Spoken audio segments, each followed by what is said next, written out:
जय हिंद बच्चों। तो कैसे हो आप लोग। और जैसा कि आपने थंबनेल में देख लिया है कि ये जो वीडियो है ये मॉडर्न हिस्ट्री पे होने वाला है। और आज हम बात करेंगे वो पहले यूरोपियंस जो है पुर्तगीज, जो भारत में आते हैं 1490s के टाइम पे, और वह भारत में सबसे आखिरी समय तक रहेंगे। और सबसे आखिरी समय तक रहने के बाद उनको लगभग 1960 के समय पे भारत से बाहर निकाला जाएगा। तो हम उन सभी कारणों पर डिस्कस करेंगे कि वह क्या कारण है जिसके कारण पुर्तगीज भारत में इतने लंबे समय तक रहने के बाद भी अंग्रेज़ों जैसा शासन नहीं कर पाए। तो उससे और ये पूरी एक कहानी है जो यूपीएससी के लिए हमको पढ़नी है। इस कहानी को हम एक क्विक सेशन में देखने की कोशिश करेंगे। तो हम शुरू करते हैं कि ये कहानी आखिर है क्या। तो असल में होता क्या है कि जो भारत से यूरोप जाने का जो रास्ता है, भारत से यूरोप जाने का जो रास्ता है, उस रास्ते पे कब्जा कर लेते हैं तुर्क। और तुर्की लोग जब उस रास्ते पे कब्जा कर लेते हैं तो इस रास्ते को कहा जाता है, ये ओटोमन एम्पायर यहाँ पे अपना स्थापित कर लेते हैं। ओटोमन तुर्कों का एम्पायर यहाँ पे स्थापित कर लेते हैं। अब जब ये यहाँ पे रास्ते पे इस्लामिक लोग आ जाते हैं तो जो क्रिश्चियन कम्युनिटी यूरोप में रह रही है उस बेचारी कम्युनिटी के लिए स्पाइस में या मसालों में ट्रेड करना बहुत महंगा हो जाता है, क्योंकि इस्लाम के जो लोग हैं वो क्या करते हैं, इस्लामिस्ट क्या करते हैं यहाँ तुर्की जो है, वो ये कोशिश करते हैं कि ज़्यादा से ज़्यादा पैसा कमाया जाए इनसे टैरिफ लगा के या ब्याज वसूल के या कुछ कर वसूल के, जब ये मसाले लेके यहाँ से वहाँ जाएंगे। अब ऐसी स्थिति में ज़रूरत ये होती है कि यूरोपियंस को मसालों की बहुत ज़रूरत होती है।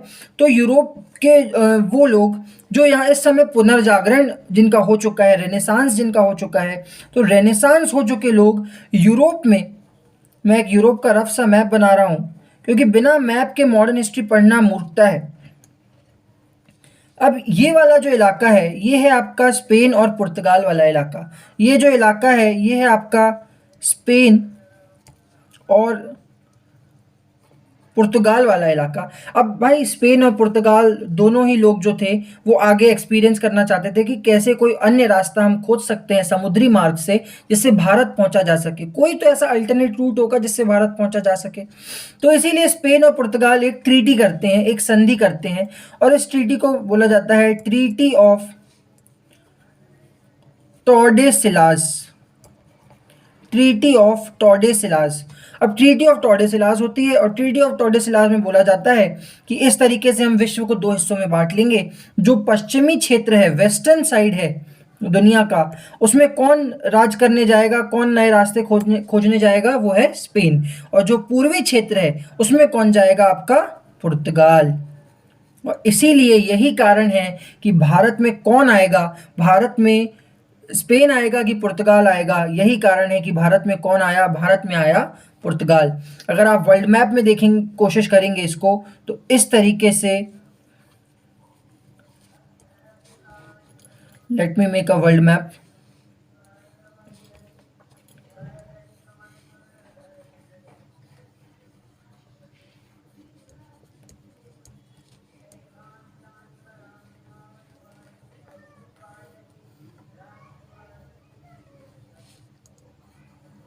ठीक।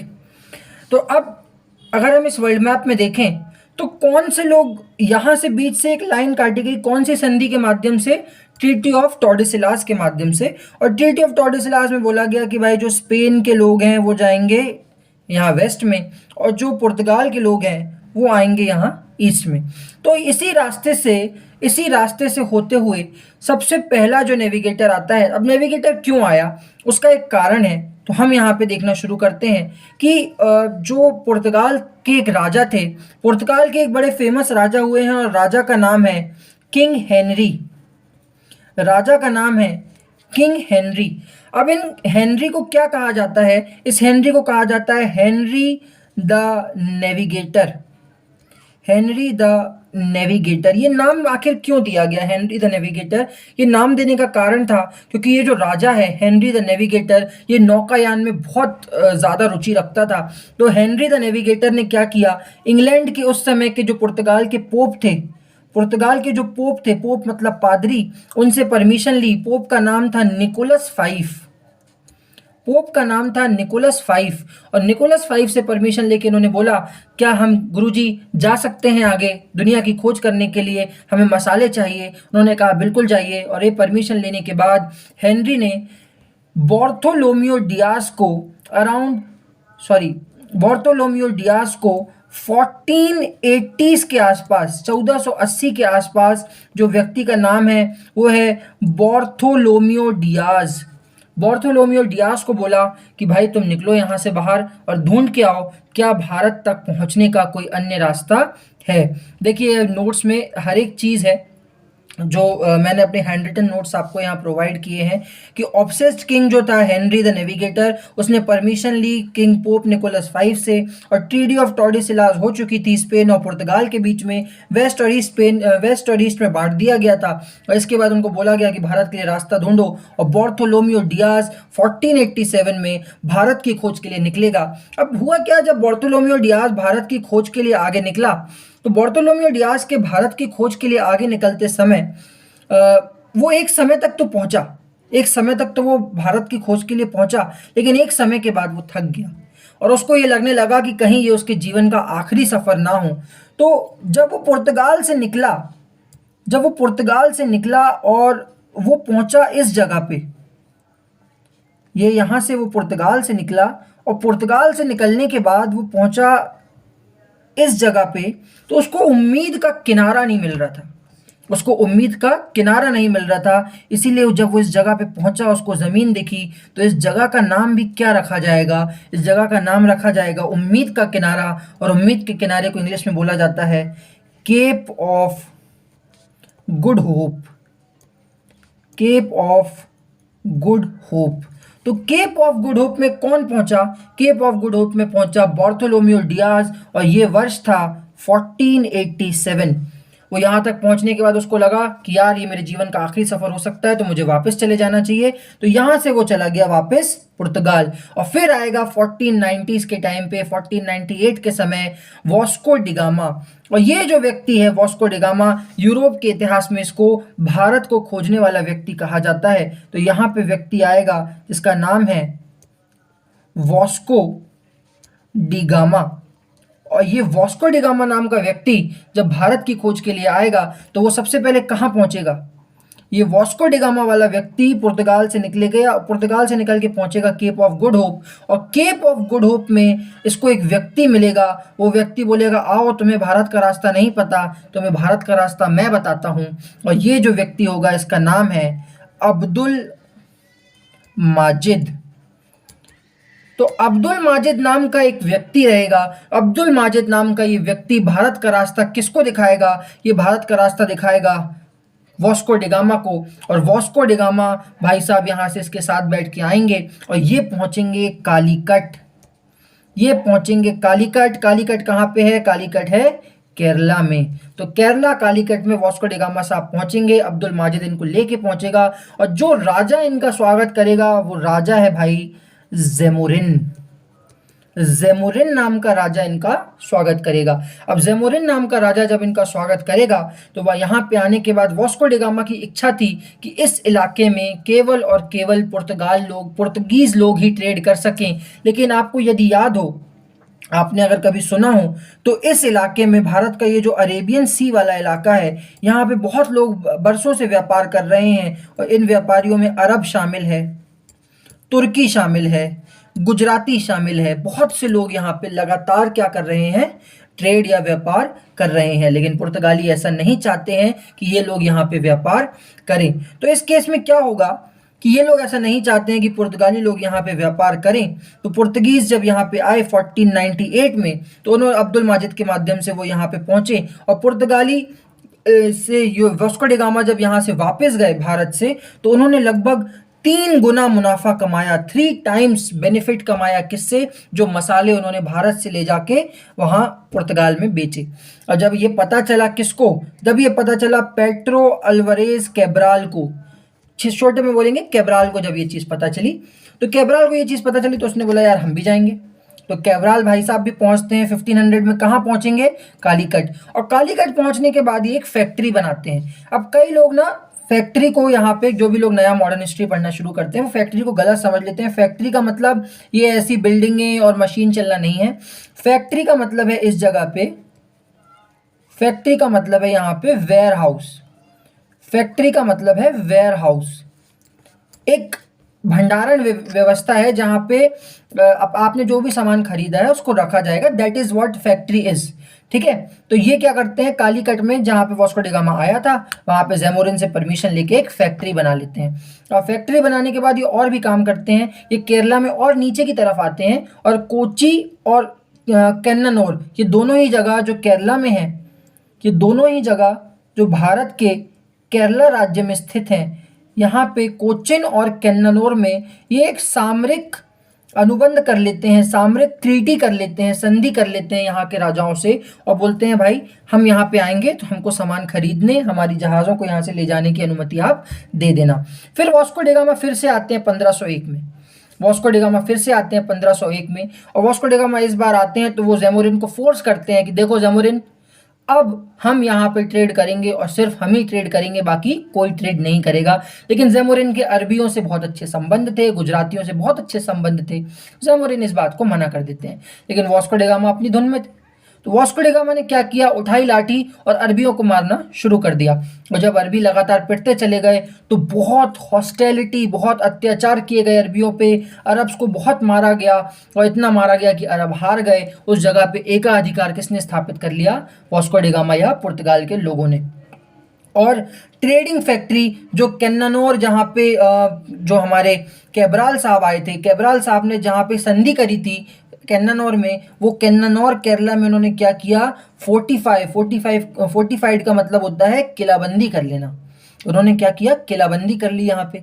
अब वास्को डी गामा साहब यहाँ से आगे बढ़ जाएंगे। अब जैसे ही वास्को डी गामा वापस जाएंगे तो लोगों को पता चलेगा यार वहाँ की जो गवर्नर है कि हमने एक रास्ता खोज लिया है। जिस रास्ते को खोजने के लिए वास्को डी गामा को भेजा गया था वो रास्ता आज खोज लिया है। प्रिंस हेनरी निकेटर का सपना पूरा हुआ है। तो अब हेनरी निकेटर जो उस समय के राजा होंगे वो क्या बोलेंगे कि चलो भाई अब हम एक गवर्नर भेज देते हैं ताकि पुर्तगाल का जो सिस्टम है वहाँ पे वो अच्छा चलता रहे। तो ये क्या करेंगे, गवर्नर भेजेंगे और गवर्नर का नाम होगा फ्रांसिस्को डी अल्मेडा। गवर्नर का नाम होगा फ्रांसिस्को डी अल्मेडा। ये फ्रांसिस्को डी अल्मेडा नाम के जो गवर्नर हैं ये भारत आएंगे 1505 में। और 1505 में जब फ्रांसिस डी अल्मेडा नाम के गवर्नर भारत आएंगे, इनका टेन्योर रहेगा 3 साल का। ये 3 साल के लिए भारत आएंगे और ये जब भारत आएंगे तो इनको एक काम से भेजा जाएगा भारत। इनकी कहानी मैं आपको बड़े ही प्यार से सुनाता हूँ। अब देखिए किस टाइप का इंसान है, ये क्या करेगा इस पुर्तगालियों के लिए। तो ये व्यक्ति जब भारत आएगा इसका एक लक्ष्य होगा, ये एक एम लेके आएगा, ये एक एम लेके आएगा, इसका एक लक्ष्य होगा। और इसका लक्ष्य है कि जितने भी रास्ते हैं, कहाँ पे, अरेबियन सी में, जितने भी रास्ते हैं कहाँ पे, अरेबियन सी में, उन रास्तों पे किसका अधिकार होना चाहिए, केवल और केवल पुर्तगालियों का अधिकार होना चाहिए। अब जब वो ये लक्ष्य लेके अरेबियन सी आ रहा है तो इसने क्या किया, इसके दिमाग में 3 ऐसे रास्ते थे जिस पे इसको कब्जा करना था। एक था गल्फ ऑफ एडन, एक था गल्फ ऑफ ओमरूज और एक था स्ट्रेट ऑफ मलक्का। अब ये ना आप किताबों में पढ़ तो लोगे, लेकिन अगर मैप में नहीं देखोगे ना तो कभी समझ में नहीं आएगा। देखिए ये अफ्रीका है और ये हमारा अरेबिया है। थोड़ा सा आगे चलेंगे तो यहाँ पे आपको भारत मिलेगा, नीचे आएंगे तो इंडोनेशिया और ये उसके आइलैंड मिलेंगे। अब अगर आप यहाँ ध्यान से देखें तो एक रास्ता ये है, एक रास्ता ये है और एक रास्ता ये है। ये 3 रास्ते हैं। इन 3 रास्तों में से ये वाला जो नीचे वाला रास्ता है इसे कहा जाता है गल्फ ऑफ एडन, इसे कहा जाता है ओरमुज और इसे कहा जाता है मलक्का। तो ओरमुज, मलक्का और एडन, इन तीनों रास्तों पे कौन कब्जा करना चाहता था, इन तीनों रास्तों पे कब्जा करना चाहता था पहला गवर्नर जिसका नाम है कैब्राल, पहला गवर्नर जिसका नाम है अल्मेडा। तो फ्रांसिस्को डी अल्मेडा जो यहाँ पे आएगा वो किस पे कब्जा करना चाहता है, ये अगर आप ये मैप देख सकते हो तो एडन, ओरमुज और मलक्का पे ये कब्जा करना चाहता है। अब जब ये यहाँ पे कब्जा करने जाएगा तो होगा क्या, इस समय जब ये यहाँ पे कब्जा करने जाएगा तो 3 राजा सामने आएंगे लड़ने के लिए। 3 राजा सामने आएंगे लड़ने के लिए। ये 3 राजा होंगे, एक होंगे इजिप्ट के, क्योंकि इजिप्ट से तो बड़ी दुश्मनी है जब से वास्को डी गामा आए हैं। तो इजिप्ट के सुल्तान आएंगे मामेलुक सुल्तान इजिप्ट के, एक आएंगे भाई गुजरात के लोग आएंगे, और एक जैमुरिन खुद आएगा जो अब परेशान हो चुका है कि यार मैंने किसको ज़मीन दे दी। ये जैमुरिन खुद लड़ने आएगा और ये तीनों मिलके कहाँ पे लड़ेंगे? ये लड़ेंगे बैटल ऑफ द्यू में। और जब द्यू में इनकी पहली लड़ाई होगी तो ये लोग क्या करेंगे? अब इस समय अल्मेडा को लगा यार ये बहुत कमज़ोर लोग हैं, मैं इनको आसानी से हरा दूंगा, तो इन्होंने क्या किया, अल्मेडा ने अपने बेटे को भेज दिया। लेकिन ये सबसे बड़ी गलती थी अल्मेडा की। और इस पहली लड़ाई में क्या होगा, फर्स्ट बैटल ऑफ ड्यू में क्या होगा, अल्मेडा का जो बेटा होगा, अल्मेडाज सन, ये अल्मेडा का बेटा मर जाएगा। अल्मेडा का बेटा यहाँ पे मर जाएगा। अब जब अल्मेडा का बेटा मर जाएगा तो अल्मेडा ऐसा बदला लेगा, इस तरीके से मारेगा इनको कि पूरे रास्ते पे चक्का जाम हो जाएगा। और पूरा जो आपका ये, अगर हम इंडिया की बात करें तो इंडिया का ये वाला जो इलाका है, पूरा अरेबियन सी वाला इलाका है, इसमें केवल एक ही इंसान राज करेगा और वो होगा पुर्तगीज़। और ये यहाँ पे एक पॉलिसी लेके आएगा। तो अल्मेडा की सबसे फेमस पॉलिसी जो कई एग्जाम में पूछा जाता है, अल्मेडा की पॉलिसी का नाम है ब्लू वाटर पॉलिसी। अल्मेडा की पॉलिसी का नाम है ब्लू वाटर पॉलिसी। और ब्लू वाटर पॉलिसी के साथ अल्मेडा मेमुलुक सुल्तान जो इजिप्ट के हैं, गुजरात और जैमुरिन, तीनों को हरा देगा। और ब्लू वाटर पॉलिसी स्थापित करेगा कि जहाँ जहाँ तक नीला पानी है वहाँ वहाँ तक सिर्फ मेरा राज है, मतलब पुर्तगीज़ का राज है। ये अल्मेडा की पॉलिसी है। अब अल्मेडा यहाँ से जीतने के बाद चला जाएगा और फिर आएंगे अल्फोंसो डी अल्बुकर्क या अल्बुक्यर्क्यू। ये पुर्तगीज़ का सबसे महान, आप कह सकते हो, गवर्नर है, क्योंकि इसको क्या कहा जाता है, इसको कहा जाता है रियल फाउंडर, असली संस्थापक है ये पुर्तगीज साम्राज्य का। तो आखिर ऐसा हुआ क्या कि ये असली साम्राज्य बन गया? कुछ तो कारण होंगे। Why he became the real founder, उसका क्या कारण था? तो भाई इसका कारण था कि भारत से इधर जाने के लिए जितने भी रास्ते हैं समुद्र में जाने के लिए, ऑल द बेसिस, इस पे सभी ने इसने क्या किया, कब्जा कर लिया। मतलब जितने भी रास्ते भारत में समुद्र की ओर जाने के लिए थे, उन सभी रास्तों पे किसने कब्जा कर लिया? उन सभी रास्तों पे कब्जा कर लिया अल्बुकर्क ने। इसके साथ साथ इसने परमिट सिस्टम जारी किया। परमिट सिस्टम का मतलब होता है कि अगर तुम्हें समुद्र में कदम रखना है तो तुम मेरे से परमिट लोगे, मुझे उसके लिए पैसा दोगे। मतलब इसने ट्रेड करने के लिए पैसा लेना शुरू कर दिया बाकी लोगों से। सबसे इंपॉर्टेंट चीज़ जो 2022 में पूछा है, इसने क्या किया,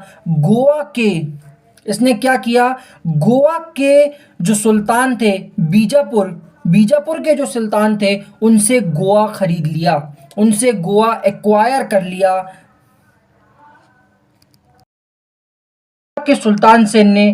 बीजापुर के सुल्तान सेन ने गोवा को एक्वायर कर लिया। और गोवा को एक्वायर करने का महत्व क्या था भाइयों? गोवा को एक्वायर करने का महत्व ये था कि अलेक्जेंडर द ग्रेट के बाद ये पहला ऐसा भारतीय क्षेत्र था, पहला ऐसी भारत की जमीन थी जो किसी यूरोपियाई व्यक्ति के या यूरोपियाई देश के अंदर आई है। ये अलेक्जेंडर के समय के बाद से पहली बार ये घटना हुई थी कि किसी व्यक्ति ने भारत की जमीन को अपने अंदर ले लिया है। और वो जमीन थी गोवा की धरती, जिसको बीजापुर के सुल्तान से किसने खरीद लिया था, किसने हड़प लिया था? अल्बुकर्क ने। तो अल्बुकर्क ने 1510 में क्या किया, बीजापुर के सुल्तान से गोवा ले लिया और ये पहली टेरिटरी थी। इसके अलावा भी बहुत कुछ किया है अल्बुकर्क ने, जिसके कारण इसको रियल फाउंडर कहा जाता है। जैसे कि इसने सबसे बेहतरीन काम जो एक आप कह सकते हो इसने किया था, वो था एबॉलिशन ऑफ सती। जो सती प्रथा गोवा में चल रही थी उस समय, इस क्षेत्र में चल रही थी, उसको बहिष्कार कर दिया, उसको बैन कर दिया गया। दूसरा इसने क्या बोला पुर्तगाल के लोगों से कि आप लोग लोकल वाइफ आप लोग लोकल लोगों से शादी कर लो। इनसे बोला गया यार आप लोकल लोगों से शादी कर लो, शादी करने के बाद आप इन लोगों के साथ घुल मिल जाओगे और यहाँ पे आप क्या बन जाओगे, यहाँ पे आप बन जाओगे लैंडलॉर्ड, जमींदार बन जाओगे आप इस क्षेत्र में। और जब आप जमींदार बन जाओगे तो आप खेती भी कर सकते हो। तो इन लोगों ने वेरियस न्यू एग्रीकल्चरल क्रॉप्स ये लेके आए। और कौन से क्रॉप्स लेके आए, आपको हैरानी होगी जान के। पोटैटो, आलू पुर्तगालियों की देन है, तंबाकू पुर्तगालियों की देन है, इसके बाद आपका कोकोनट पुर्तगालियों की देन है। ये सारी चीजें, नारियल, तंबाकू, कोकोनट, ये सारी चीजें कौन लेके आया भारत में? ये लेके आए पुर्तगाल।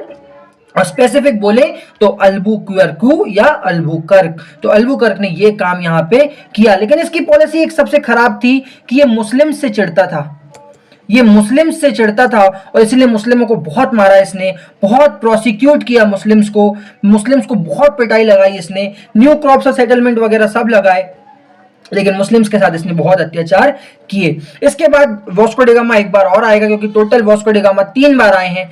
आखिरी में एक गवर्नर जो आखिरी हमको पढ़ना है वो है 1529 में आया हुआ गवर्नर, जिसका नाम है Nuno da Cunha. Nuno da Cunha का काम यह है कि नीनो डे कुन्हा कोचिन याद करिए आप, कोचिन जब उस समय अल्मेडा आया था, अल्मेडा के से पहले एक बार कैब्राल आया था। कैब्राल ने क्या किया था, कोचिन में एक स्ट्रेटेजिक ट्रीटी करी थी, उस कोचिन में इन्होंने सेंटर बनाया था। उस कोचिन के सेंटर को ये कहाँ ले आएगा, गोवा में। और गोवा क्या था, बीजापुर के सुल्तान से, जो किसने खरीदा था गोवा के सुल्तान, बीजापुर के सुल्तान से गोवा, अल्बुकर्क ने, जो अभी हमने पहले पढ़ा। अब गोवा में ये क्या करेगा, अपना कैपिटल स्टैब्लिश कर देगा। तो पुर्तगीज का जो हेडक्वार्टर बना वो क्या बन गया, गोवा बन गया। अब इस समय नीनो डे कुन्हा एक कायर और गद्दार आदमी है। नीनो डे कुन्हा का एक सबसे बड़ा चुनौती थी, और वो चुनौती थी बहादुर शाह, जो कि गुजरात के राजा थे। तो ये क्या करेगा, गुजरात के राजा को अपनी शिप में बुलाएगा एक संधि करने के लिए, और शिप में ही निपटा देगा। धोखाधड़ी से गुजरात के राजा को ये मार देगा 1537 में, और इस तरीके से गुजरात को भी अपने कब्जे में ले लेगा। और अगर आप अब यहाँ पे ध्यान से देखें तो पूरा का पूरा ईस्ट कोस्ट किसके अंदर आ चुका है, पुर्तगालियों के अंदर आ चुका है। और वेस्ट कोस्ट में भी ये धीरे धीरे काम करना शुरू करेंगे। वेस्ट कोस्ट में एक जगह है हुगली, जो कोलकाता से थोड़ा सा ऊपर पड़ती है। इस हुगली में ये नए शहर बनाएंगे, नया सेटलमेंट बनाएंगे, गली गलियारे बनाएंगे। नागपट्टनम आंध्र प्रदेश में ये अपना सेंटर बनाएंगे, और सेंट थोम नाम का एक फोर्ट बनाएंगे, एक किला बनाएंगे चेन्नई में। तो अगर क्वेश्चन आता है कि सेंट थोम किला चेन्नई में किसका है, तो वो पुर्तगालियों का है। पुर्तगीज जब भारत में आए तो उन्होंने इतनी जगहों पर अपना एक साम्राज्य स्थापित किया। अभी हम इसको अलग से भी देखेंगे, जहां पे इन्होंने मैप बनाया। और पुर्तगालियों ने बस इतना ही काम किया। लेकिन फिर पुर्तगाली गए कैसे भारत से, पुर्तगाली भारत से गए कैसे, इसकी बहुत एक अच्छी कहानी है कि पुर्तगालियों को पीटने वाला व्यक्ति कौन था जो पुर्तगालियों को पीट के चला गया। तो इसकी हम बात करते हैं। ये कहानी शुरू होती है जब पुर्तगालियों का पिटना शुरू होने वाला था। ये कहानी शुरू होती है 1608 में। 1608 में विलियम हॉकिंस नाम का एक व्यक्ति भारत आता है। और ये विलियम हॉकिंस कौन है, ये ब्रिटिश है। विलियम हॉकिंस के बारे में मैं कुछ बात आपको बता दूं। विलियम हॉकिंस को फारसी बोलना आती है, ये पर्शियन भाषा जानता है। विलियम हॉकिंस को पर्शियन बोलना आती है, ये पर्शियन भाषा जानता है। और उस समय के जो मुगल राजा थे वो भी पारसी बोलना जानते हैं, वो तो उनकी जो भाषा ही पारसी है। तो पुर्तगाली जिनको एक माध्यमिक चाहिए होता था, एक इंटरमीडिएट चाहिए होता था अपनी बात रखने के लिए, इस विलियम हॉकिंस को अपनी बात रखने के लिए, कोई भी बात रखने के लिए किसी इंटरमीडिएट की जरूरत नहीं पड़ती थी। जब आप सामने से बात कर सकते हो तो आप अपनी बात को बेहतर तरीके से किसी को बता सकते हो। इसने क्या किया, अपनी बात को बेहतर तरीके से मुगल साम्राज्य जो थे उस समय के औरंगजेब, उनको बताया कि भाई साहब देखिए, हम यहाँ पे व्यापार करना चाहते हैं। पुर्तगालियों ने बहुत कोशिश करी इनको रोकने की, लेकिन पुर्तगाली इनको रोक नहीं पाए। और इसके कारण पुर्तगाली को मन में थोड़ा सा लगा यार कि ये गलत हो रहा है। अब जब इनको परमिशन मिल गई, अब आपको ये जान के हैरानी होगी कि 1608 में जब विलियम हॉकिंस ब्रिटिश जो थे वो मुगल साम्राज्य में पहुंचे, तो मुगल साम्राज्य के औरंगजेब ने इनकी शादी मुबारक शाह की बेटी से करा दी।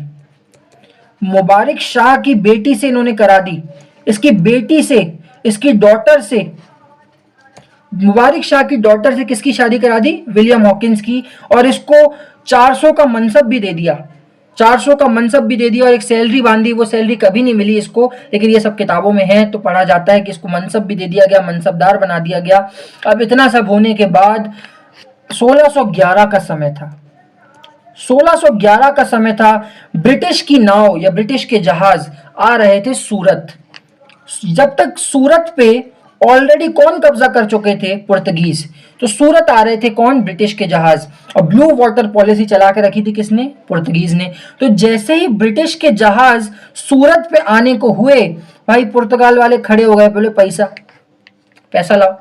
तो जैसे ही इन्होंने पैसा मांगा तो यहां से भाई चल के जाते हैं विलियम हॉकिंस, लेकिन वो 1611 में पहुंच नहीं पाते और ये शिप्स को कभी पहुंचने नहीं मिला जाता। कहां?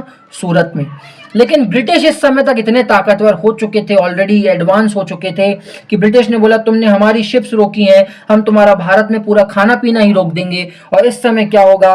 एक बेस्ट कैप्टन आएगा, और क्योंकि बेस्ट लड़ाई लड़नी है तो लड़ाई के लिए आएगा भी कौन? Captain best. और कैप्टन बेस्ट आएगा अपने जहाज के साथ, और कैप्टन बेस्ट क्या करेगा? यहां पे एक निर्णायक लड़ाई होगी, जिस लड़ाई का नाम है बैटल ऑफ साउली। और बैटल ऑफ साउली में कौन निपट जाएंगे? पुर्तगाली निपट जाएंगे। तो बैटल ऑफ साउली की डेट है 1612, और 1612 में क्या होगा? पुर्तगाली कैप्टन बेस्ट से हार जाएंगे। पुर्तगाली क्या करेंगे? कैप्टन बेस्ट से हार जाएंगे। ये देखिए बैटल ऑफ साउली 1612 में होगी। कैप्टन बेस्ट आएगा अपनी शिप ड्रैगन के साथ, और एक साथ में छोटी शिप भी लाएगा जिसका नाम है ओसेंडर। और ब्रिटिश जीतेंगे, और किस पे कब्जा कर लेंगे? सूरत पे। और जैसे ही ब्रिटिश ने सूरत पे कब्जा किया, पुर्तगालियों की हालत खराब हो गई। बोले अरे ये कैसे हो सकता है? तो अगले साल इन्होंने क्या किया? मुगल साम्राज्य के कुछ लोग आ रहे थे, इन्होंने क्या किया? मुगल साम्राज्य के लोगों पे हमला कर दिया।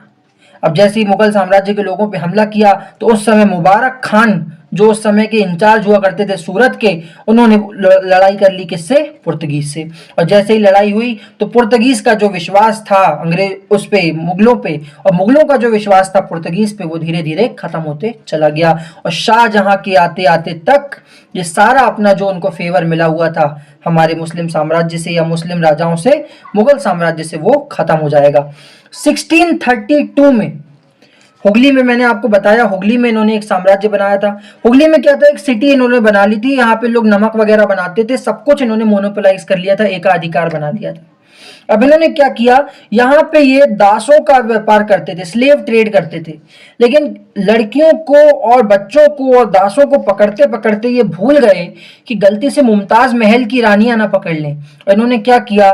मुमताज महल के 2 रानियों को या 2 स्लेव्स को कैप्चर कर लिया। और जैसे ही मुमताज महल की 2 स्लेव्स को या दासों को इन्होंने कैप्चर किया, वैसे ही उस समय के जो बंगाल के गवर्नर थे कासिम खान, उन्होंने जो फटका लगाया कि उसके बाद कौन हार गए? पुर्तगीज भारत से हार गए। तो क्या कारण था ऐसा कि ये हारते चले गए? इसका कारण था कि एक समय के बाद ये डाकू बन गए, एक समय के बाद ये पायरेसी के लिए आगे बढ़ गए और ये डाकू बन गए। तो एक तो सबसे बड़ी समस्या ये थी। दूसरा, बहुत पावरफुल लोग इनके सामने चुनौतियों के लिए आ गए थे आगे चल के, जैसे मराठास, ग्रेट शिवाजी इस समय आ जाएंगे, और ये इनकी जो क्षेत्र होंगे जैसे कि सालसेट करके, बासीन करके, इन सब क्षेत्रों को ये बाद में कैप्चर कर लेंगे। 1683 में गोवा भी इनके हाथों से चला जाएगा और धीरे धीरे इनका पतन होने लगेगा। इंग्लैंड और हॉलैंड में लड़ाइयां होंगी जहां से इनका साम्राज्य भी जाने लगेगा। अब इनका प्रभाव क्या पड़ा? एक और मैं आपको इसी में कहानी जोड़ता हूं।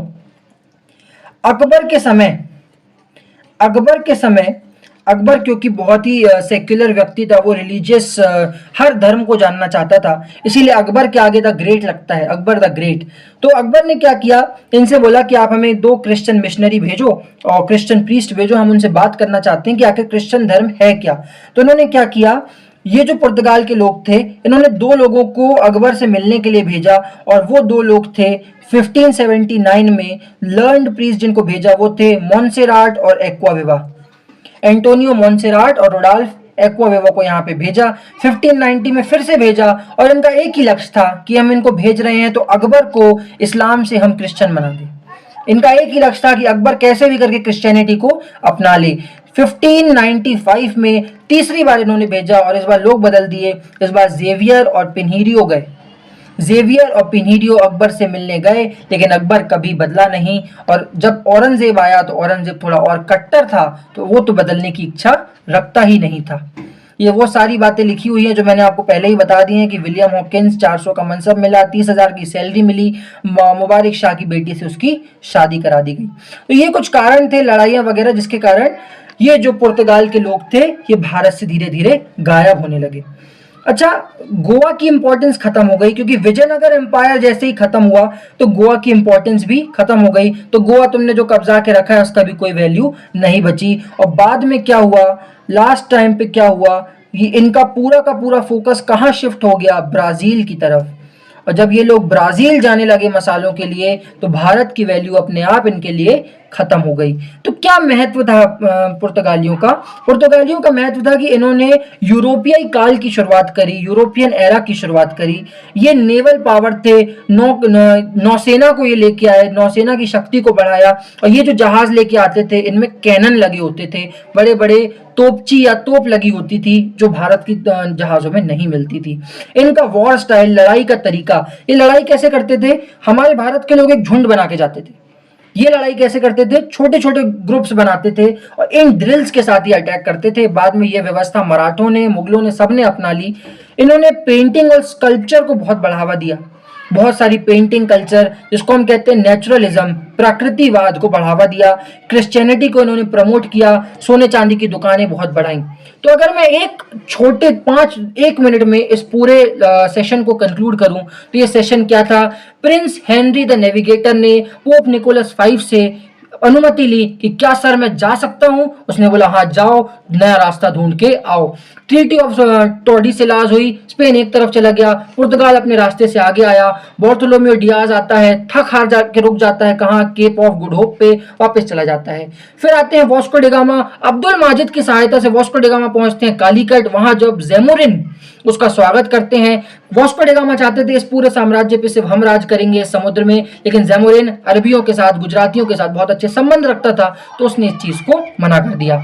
उसके बाद क्या होता है, वास्को डी गामा वापस जाते हैं, 3 गुना मुनाफा कमाते हैं, उनको लगता है यार ये बहुत सही है। फिर आते हैं कैब्राल। कैब्राल आके जिस कालीकट पे वास्को डी गामा आए थे वहां पे बोलते हैं सर हम क्या फैक्ट्री लगा ले, उन्होंने बोला लगा लो। उन्होंने एक वेयर हाउस की फैक्ट्री यहाँ पे स्थापित कर ली। वो थोड़ा सा नीचे गए, कैन्ननौर और कोचीन में बात कर ली, सर हमारा जहाज आएगा, क्या हम ट्रीटी कर सकते हैं? उन्होंने बोला हाँ बिल्कुल कर लो, आप अपने जहाज में यहाँ से सामान भर सकते हो। फिर वास्को डी गामा आएंगे, वास्को डी गामा ज़ेमुरिन को फिर से बोलेंगे सुन लो ज़ेमुरिन, यहाँ पे सिर्फ हम अपना ट्रेड करेंगे, लेकिन ज़ेमुरिन ने मना कर दिया। फिर वास्को डी गामा ने क्या किया, अरबियों को खूब लाठी मारी और अरबियों को एक तरफ से निकाल के साइड कर दिया। और जो कैन्ननौर और कोचिन नाम की जगह थी वहां पे इसने नई फैक्ट्री बनाई और उनको किलाबंदी भी कर दी, फोर्टिफाई भी कर दिया और वास्को डी गामा वापस चला गया। जब इतना सब कुछ स्टेब्लिश हो गया तो पुर्तगीज की जो गवर्नमेंट थी उन्होंने अपना एक गवर्नर भेजा, गवर्नर का नाम था अल्मेडा। अल्मेडा भारत आएगा, भारत आने के बाद वो उसका एक ही लक्ष्य होगा, एडेन, ओरमुज और मलक्का को एक साम्राज्य के अंतर्गत ले आना, वहां पे कोई इंसान ट्रेड ना कर सके। लेकिन इसी चीज को रोकने के लिए कौन आगे आएगा, मेमुलुक सुल्तान इजिप्ट के, गुजरात के सुल्तान और सुल्तान कहां के, ज़ेमुरिन, ये तीनों लड़ेंगे। अल्मेडा अपने बेटे को भेजेगा, उसका बेटा शहीद हो जाएगा उस युद्ध में, battle of due, first battle of due में उनका बेटा शहीद हो जाएगा। बदला लेने के लिए अल्मेडा फिर से आगे जाएगा और ये मार मारेगा कि पूरे अरेबियन सी में एक पॉलिसी आएगी जिसका नाम है ब्लू वाटर पॉलिसी। और ब्लू वाटर पॉलिसी में कौन आ जाएगा आगे, ब्लू वाटर पॉलिसी में आ जाएगा अल्मेडा। वो बोलेगा जहां जहां तक नीला समुद्र जाता है वो मेरा राज्य है, उस राज्य को कहा जाएगा ब्लू वाटर पॉलिसी। तो ब्लू वाटर पॉलिसी आएगी, अल्मेडा वापस चला जाएगा। अब आएगा एक रियल फाउंडर जिसका नाम है अल्बुक्यर्क या अल्बुकर्क। अल्बुकर्क भारत आने के बाद क्या करेगा, सबसे पहले अल्बुकर्क भारत आने के बाद यहाँ पे जो सेंटर कोचिन है ये जाएगा बीजापुर के सुल्तान के पास और बोलेगा सुनिए बीजापुर के सुल्तान, 1510 का समय है, आप मेरे को गोवा मेरे को दे दीजिए। और ये महत्व क्यों है, क्योंकि ये अलेक्जेंडर द ग्रेट के बाद, मौर्य साम्राज्य के बाद पहली बार ऐसा होगा कि कोई यूरोपीय देश भारत में एक जमीन का हिस्सा अपने अंदर लेके आ रहा है। तो ये रियल फाउंडर का काम है जो क्या करेगा, यहाँ पे एक परमिट सिस्टम जारी करेगा कि अगर तुम्हें समुद्र में कदम भी रखना है तो तुम्हें मेरी परमिशन चाहिए, मेरे को पैसा देना पड़ेगा। जितने भी राष्ट्रों से समुद्र में जाया जाता है वहां पे अपने सेंटर बना देगा, तुम बिना पैसा दिए समुद्र में कदम भी नहीं रख सकते। ये काम कौन करेगा, अल्बुकर्क करेगा। अल्बुकर्क बोलेगा क्रिश्चियनिटी को फैलाओ, अल्बुकर्क बोलेगा यहाँ के लोगों से शादी कर लो, लोकल वाइफों से शादी कर लो, और इन वाइफ से शादी करने के बाद तुम यहाँ के जमींदार बन जाओ, नए खेतों में नई फसलें उगाओ। तो कोकोनट भी उगाएंगे, पोटैटो भी उगाएंगे, तंबाकू आंखों भी उगाएंगे, मुस्लिमों को बहुत मारेंगे ये लोग, क्योंकि मुस्लिमों से चिढ़ेंगे, बाद में हिंदुओं को भी मारेंगे, हिंदुओं को भी प्रोसिक्यूट करना शुरू करेंगे। और ये काम किसने किया? अल्बुकर्क ने। इसके बाद वास्को डी गामा फिर आएंगे एक बार, लेकिन 1529 में एक व्यक्ति आएगा। 1529 में जो व्यक्ति आएगा वो 1529 का व्यक्ति जिसका नाम है 1529 का वो व्यक्ति जिसका नाम है नीनो डे कुना। ये नीनो डे कुना यहाँ पे आएगा। ये हेडक्वार्टर क्या करेगा 1529 में? कोचिन से हेडक्वार्टर को शिफ्ट कर देगा कहाँ पे? गोवा पे। और जब 1529 में ये हेडक्वार्टर को शिफ्ट कर देगा गोवा पे, ये एक धोखेबाजी वाला काम करेगा। ये बहादुर शाह नाम के राजा को बोलेगा कि तुम ऐसा करो, मेरी शिप में आओ, गुजरात का मसला हम मिलकर सुलझाएंगे। ये उसको मार देगा और किसको हड़प लेगा? सूरत को। ये सूरत को हड़प लेगा और इसके माध्यम से पूरे जो कोस्ट लाइन है भारत की, इस तरफ देखा जाए तो सूरत, गोवा, कोचिन, कन्नौर, इस तरफ पूरा मैंगलोर, और इस तरफ जाएंगे तो चेन्नई में सेंट थोम का एक जो किला है वो, नागपट्टनम जो आपका आंध्र प्रदेश में है, और हुगली जो वेस्ट बंगाल में है, सब में किसका कब्जा हो जाएगा? कब्जा हो जाएगा पुर्तगाल का। और इसके बाद 1608 में विलियम हॉकिंस साहब आएंगे। कहां से? ब्रिटिश से। इनको मना करेंगे मुगल साम्राज्य की, भाई साहब आप मत मिलो इनसे, लेकिन ये फिर भी मिलेंगे। इनको पर्शियन बोलना आती है, ये औरंगजेब से बढ़िया बात करेंगे। इनको मनसबदार बनाया जाएगा, मुबारक शाह से इनकी शादी करी जाएगी और बोला जाएगा जाओ करो ट्रेड सूरत में। लेकिन सूरत में ट्रेड करने से कौन रोकेगा? वही लोग जो ब्लू वाटर पॉलिसी चला रहे हैं। और वो ब्लू वाटर पॉलिसी कौन चला रहा है? वो चला रहे हैं पुर्तगीज। तो पुर्तगीज 1611 में ब्लू वाटर पॉलिसी चला किसको रोक लेंगे? ब्रिटिश की शिप्स को। तो इन ब्रिटिश की शिप्स का बदला लेने के लिए व्यक्ति आएगा, वो बेस्ट व्यक्ति होगा, वो व्यक्ति है कैप्टन बेस्ट। तो जैसे ही कैप्टन बेस्ट आएगा, कैप्टन बेस्ट अपनी शिप लेके आएगा, ड्रैगन शिप, और साथ में एक छोटी शिप लेके आएगा, ओसेंडर, और बैटल ऑफ साउली में इतना मारेगा पुर्तगाल को कि पुर्तगाल यहां पे समाप्त हो जाएगा। इसके बाद छोटी लड़ाइयां होंगी, कुछ छोटी लड़ाइयां होंगी, जैसे एक लड़ाई होगी आपकी सूरत में मुबारक से, सूरत में एक लड़ाई होगी मुबारक से। उस लड़ाई के बाद सूरत में भी इनका जो वर्चस्व है वो खत्म हो जाएगा। हुगली जाएंगे, हुगली में जाने के बाद वहां पे ये मुमताज महल की 2 महिलाओं को पकड़ लेंगे, उसके लिए फिर बदला लिया जाएगा। और ओसिम खान करके जो व्यक्ति है गवर्नर बंगाल का, वो फिर मारेगा इनको, और धीरे धीरे पुर्तगाल का पूरा साम्राज्य समाप्त होने लगेगा। बाद में पुर्तगाल को ब्राजील एक नया देश मिल जाएगा जहां पे मसाले उगते हैं। तो धीरे धीरे ये अपना समय पूरा ब्राजील की तरफ ले जाएंगे, और भारत में केवल कुछ इलाकों में पुर्तगाल का साम्राज्य बचा रहेगा। इसीलिए भारत में पुर्तगाल आगे नहीं बढ़ पाए। उम्मीद करता हूं आपको ये लेक्चर पसंद आया होगा।